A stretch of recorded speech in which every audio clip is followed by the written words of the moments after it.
Hey YouTube, it's your girl Dr. J, and I am back with another homeschooling STEM video. In this video, I want to talk about 3 books that are filled with some of the most amazing science experiments.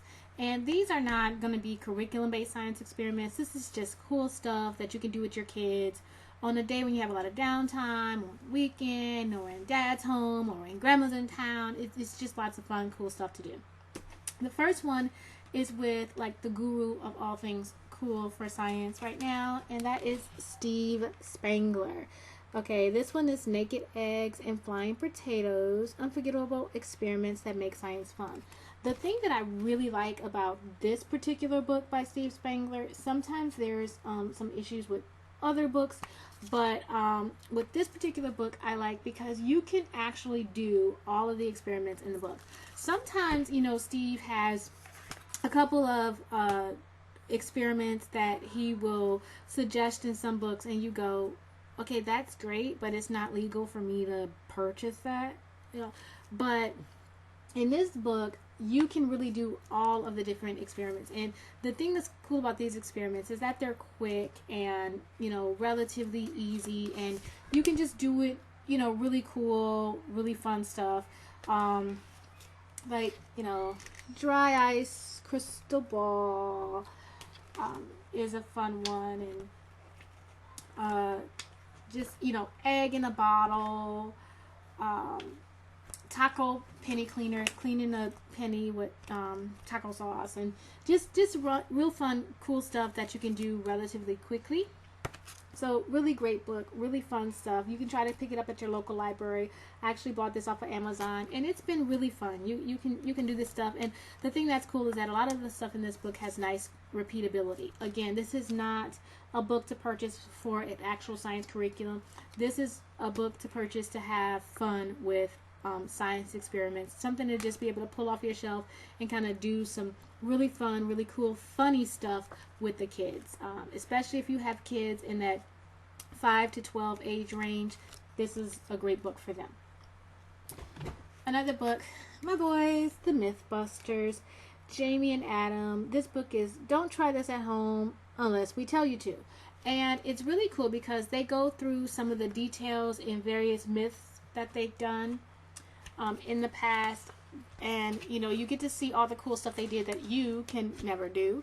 But at the end of every chapter, they have a do try this at home, and so it has materials that are easy to get your hands on, and you can do a version of the experiment that they did. Now, your version is not going to be anywhere as cool as what you saw on television, but it is a way for your kids to kind of see, you know, a little bit of what they've done. I like this a lot.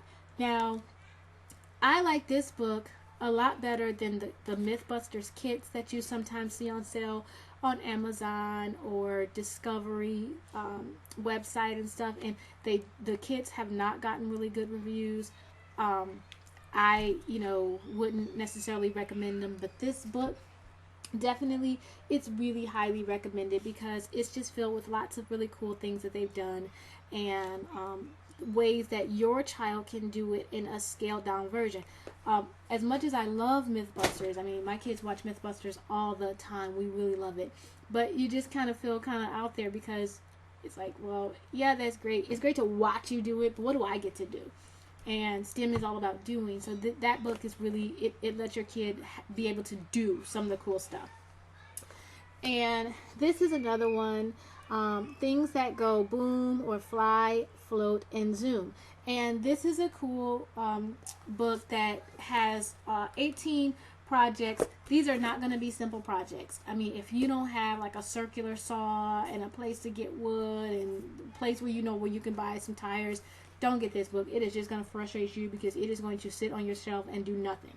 But if you are somewhat handy, your kids are somewhat handy, your spouse is somewhat handy, then this is going to be a really cool book because you can do, these are really big projects. These are weekend projects or month-long projects for your kids to work on, and it has lots of fun stuff inside.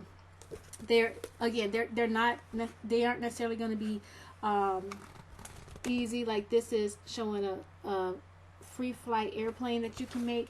And, you know, it says what you need, you know, one piece of 14.5 by 3/8 by 1/8 inches of balsa wood for the fuselage. And then you're going to need 8 3/4 and 3.5 and 1 by 1/8 inches left wing. And, you know, balsa cement, you know, foam wheels, rubber band, straight band, modeling clay. Okay.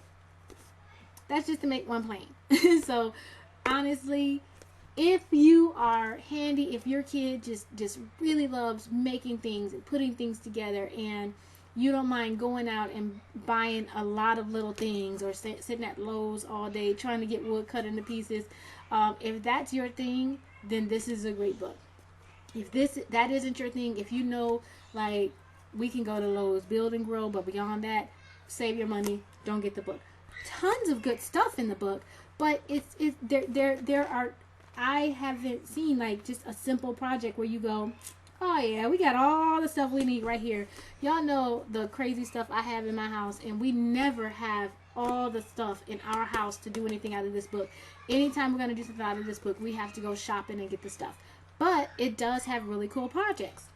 So those are 3 books that I would say are great, not so much for a science curriculum, but for you to be able to do some fun science stuff on the weekend, or with dad, or, you know, impress the grandparents when they come by, or your child is having a sleepover or party or something like that. These are great books for you to be able to pull out and do with your kids. Hope this helps. This is Dr. J, and I'm out. Bye-bye.